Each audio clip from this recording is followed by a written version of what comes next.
Price sits inside memory, but the lower side does not hold. The session forms inside compression. May 11th Asia session forms between the midpoint and lower boundary of May 6th US session box. It forms with about 50% compression inside that older US memory. That matters immediately. The session does not open in clean air. It does not begin from a free trend. It begins inside old structure. It begins where previous memory still presses on both sides. When a session forms there, price is not free to choose anything. It has to prove direction. It has to accept one side. It has to reject the other. Until that happens, the box keeps control. So the first job is not prediction. The first job is location. Where is the session forming? What memory is pressing on it? What side is already weak? Here, the answer is clear. May 11th Asia session forms between the midpoint and lower boundary of May 6th US session box. That means the session is already leaning lower. It is not sitting at the upper edge. It is not reclaiming strength. It is forming inside the lower half of previous US memory. That lowers the burden on sellers. Buyers now need to do more. They must protect the lower side. They must recover the midpoint. They must create distance. If they cannot do that, the downside pressure stays alive. Now watch the movement. Price first tests May 11th Asia session lower boundary. That test matters. A lower boundary test tells you whether the box can hold itself. If the boundary holds and price responds upward, the market may continue rotating. If the boundary fails quickly, the box loses internal balance. Here, the boundary does not hold. Price tests it, then breaks below it. That is the first real warning. Not because a red candle appears. Not because the chart looks weak. Because the session loses its own lower edge. Once that happens, you no longer treat the box as a stable rotation space. You treat it as failing structure. Then, price continues. It breaks below May 11th US session upper boundary. That is the next clue. The move is no longer only inside the Asia box. It now starts accepting lower US memory as well. That gives the short more logic. Then price reaches May 11th US session lower boundary. That becomes the first destination. That becomes the first place where the market can pause. That becomes the first place to pay the short. Now look at the trade idea. Short entry line. May 11th Asia session lower boundary. Stop loss line. May 6th US session upper boundary. Take profit line. May 11th US session lower boundary. Trailing target. May 8th US session upper boundary.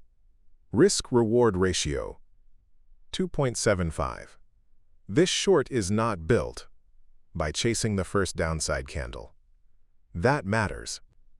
A lot of traders see a breakdown and sell late. That is not the method here. The method is simpler. The box forms. The lower boundary gets tested. The lower boundary fails. The market accepts below. Only then does the short gain structure. The short entry stays at May 11th Asia session lower boundary because that is the failed line. It was support first. Then it stopped acting like support. That changes the role of the level. A failed lower boundary does not become a random line. It becomes the line where rejection can reappear. If price returns there and cannot reclaim it cleanly, sellers remain in control. That is the logic of the entry. Not emotion. Not speed. Role reversal. Now the stop. Why place the stop at May 6th US session upper boundary? because the session did not form in isolation. It formed inside old compressed memory. If price rallies back high enough to reclaim the upper side of May 6th U.S. structure, the entire lower pressure story weakens. A shallow stop may feel efficient, but a shallow stop often belongs to fear. The chart needs room to react inside structure. The stop has to sit where the trade idea actually breaks. If price pushes back above May 6th U.S. session upper boundary, the market is no longer respecting the lower acceptance. The breakdown failed. The short loses clarity. That is where you leave. Not one tick lower. Not because the candle scares you. Because the structure broke. Now the first target, May 11th U.S. session lower boundary. Why there? Because once price loses the Asia lower edge and falls through the May 11th U.S. session upper boundary, the next logical destination is the lower side of that May 11th U.S. memory. That is the first place where the market can respond. The first place where price may stall. The first place where the short gets paid. That is enough for the base trade. But here, the move gives more. So trailing becomes possible. Now the job changes. At entry, you are hunting structure. After target 1 gets paid, you are defending earned distance. Those are different jobs. The trailing target moves to May 8th U.S. session upper boundary. That is not random. That level sits deeper in the structure and near the next meaningful reaction zone. It also connects the move to a broader memory interaction. So if price keeps pressing lower, the short deserves a little more room. But the market has to earn that. You do not trail because you want a better number. You trail because price paid enough to justify a new objective. That is important. A target moves only after distance appears. And when the target moves, the stop must also evolve. A static stop with a moving target is not trailing. It is just greed-wearing structure. So how should the stop behave? It should not sit too tight. If the market has just paid the May 11th U.S. session lower boundary, a small reaction is normal.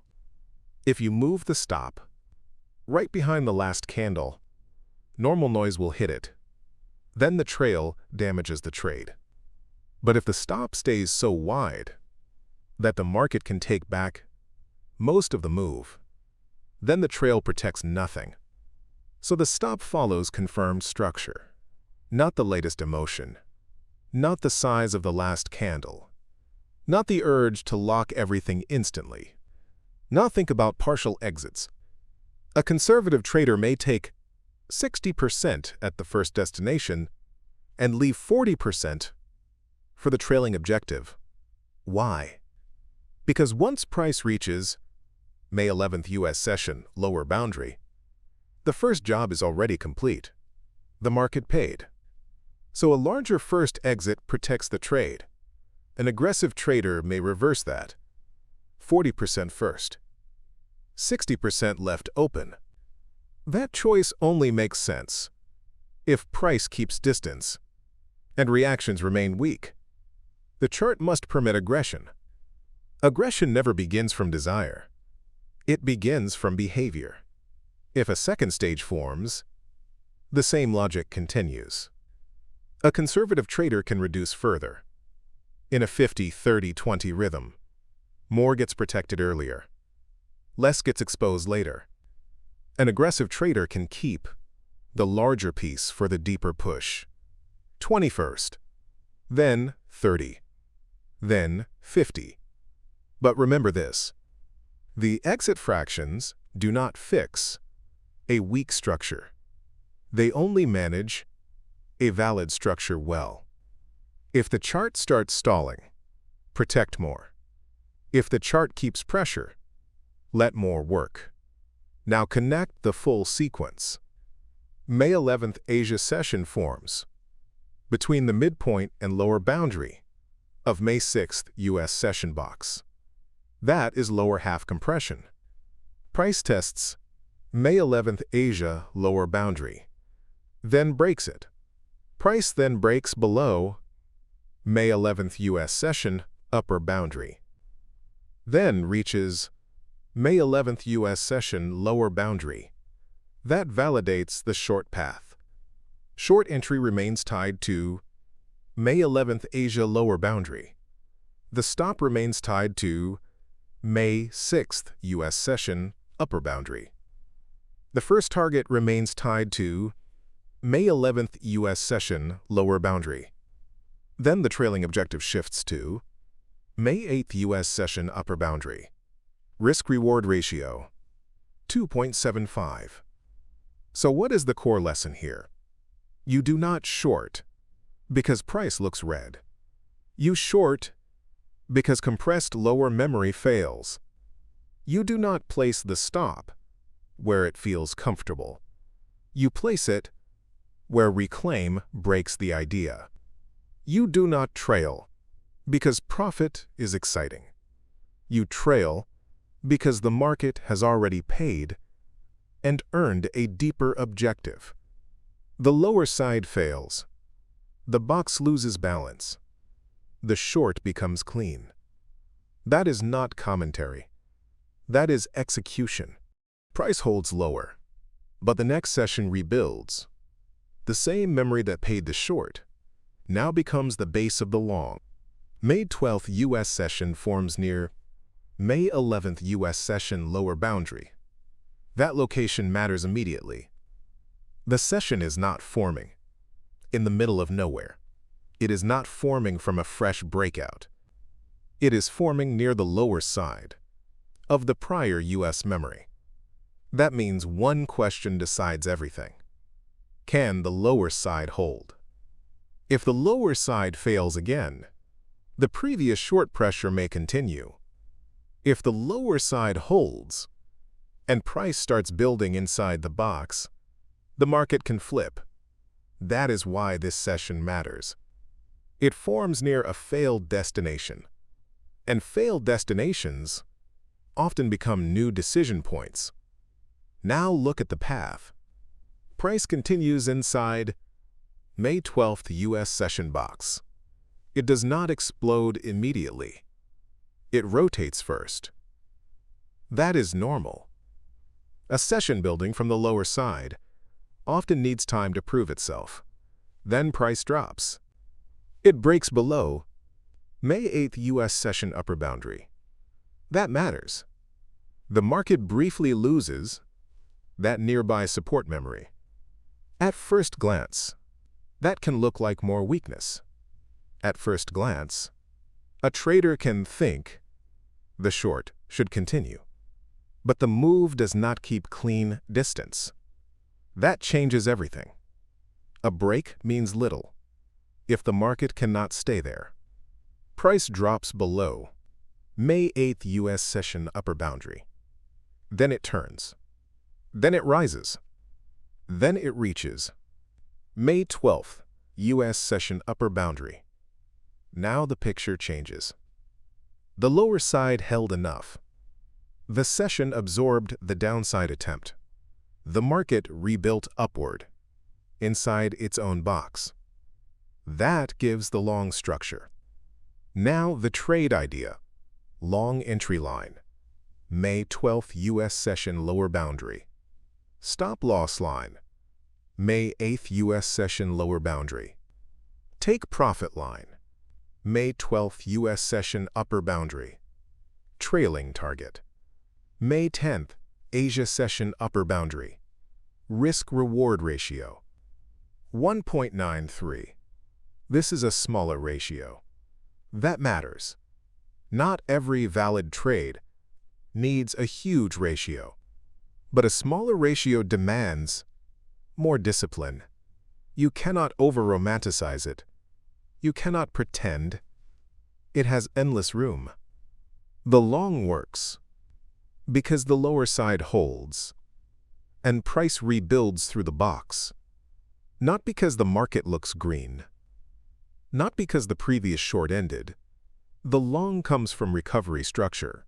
May 12th U.S. session lower boundary is the entry line, because that is the level where the session proves it can hold the lower side. If price returns there and still defends it, buyers remain active. If price loses it cleanly, the long weakens fast. That is why the entry sits there. You are not buying the top. You are not buying after the push. You are buying where the session reveals support. Now the stop. Why use May 8th U.S. session lower boundary? Because the market already tested the lower cluster once. If price falls far enough to lose not only the May 12th lower boundary, but also the May 8th U.S. lower boundary, the entire rebuilding story weakens. That means the market did not merely react. It lost the deeper support layer. A tighter stop may improve the ratio on paper, but a stop that sits too close often belongs to impatience. The chart needs breathing room, especially after a session first loses a nearby level, then reclaims it. If the market really is rebuilding, it should not need to fall all the way through May 8th U.S. session lower boundary. If it does, the idea is broken. That is where you leave. Now the first target, May 12th U.S. session upper boundary. Why there? Because once price holds the lower side and starts climbing inside the box, the upper side becomes the most reasonable first destination. That is where the session completes its internal rotation. That is where price may stall. That is where the trade gets paid. You do not need fantasy. You need a realistic destination. And that upper boundary is real. Now the trail. After the first objective gets reached, the next destination shifts to May 10th Asia session upper boundary. That is a deeper memory. That is an older ceiling. That is where the long can test whether it truly has space beyond the local box. But again, the market has to earn that move. The first target pays the structure. The trailing target tests continuation. Those are different tasks. So once price reaches May 12th U.S. session upper boundary, the trade is no longer pure entry logic. It becomes management logic. You are no longer asking, is the long valid? You are asking, has the long earned continuation? That is a better question. And it keeps greed in control. Now the stop behavior must adapt. When the market pays the first box objective, the stop should not stay asleep. You must begin protecting what the trade earned. But the stop still cannot become emotional. If you place it right behind the last bullish candle, a normal intra-box pullback can take you out. Then the trail fails, even while the structure remains alive. If you leave it too deep, you give back too much. So the protective stop must follow the rebuilt structure. It can rise under confirmed holding areas. It can rise under the nearest clean defense, but it should never jump just because the trade feels good. Structure first, comfort second. Now partial exits. A conservative trader may reduce 60% at May 12th U.S. session upper boundary and leave 40% for the trail. That makes sense here because the ratio is already smaller. A trader does not need to prove courage when the base trade has already paid. An aggressive trader may leave more open but only if price moves cleanly and reactions remain shallow. If price reaches May 12th U.S. session upper boundary and immediately stalls, protect more. If price keeps lifting and holds above the reclaimed zone, then continuation has more logic. If the trail develops further, the same exit rhythm can split again. A conservative path can scale out in a 50-30-20 sequence. More gets secured earlier, less remains exposed later. An aggressive path can keep the larger piece for the final test. But never confuse aggression with lack of discipline. Aggression only belongs to a chart that keeps earning distance. Now connect the whole structure. May 12th U.S. session forms near May 11th U.S. session lower boundary. That places the market right at the prior downside destination. Price rotates inside May 12th U.S. session box. Then it breaks below May 8th U.S. session upper boundary. But it does not keep that weakness. It turns. It climbs. It reaches May 12th U.S. session upper boundary. That shows rebuilding. That gives the long logic. Long entry ties to May 12th U.S. session lower boundary. The stop ties to May 8th U.S. session lower boundary. The first target ties to May 12th U.S. session upper boundary. The trailing objective moves to May 10th Asia session upper boundary. Risk-reward ratio, 1.93. Now compare this with the earlier short. The short came from failed lower holding, inside compressed memory. The long comes from renewed lower holding, after that short has already paid. One session lost support. The next session rebuilt support. That is why the market can offer both directions across different sessions without contradiction. The key is not opinion. The key is whether the level holds or fails when tested. That is what changes the trade. So what should a trader learn here? A lower break does not guarantee endless continuation. A recovery does not guarantee immediate strength. You wait for structure. You wait for failure or holding. You place the stop where the idea breaks.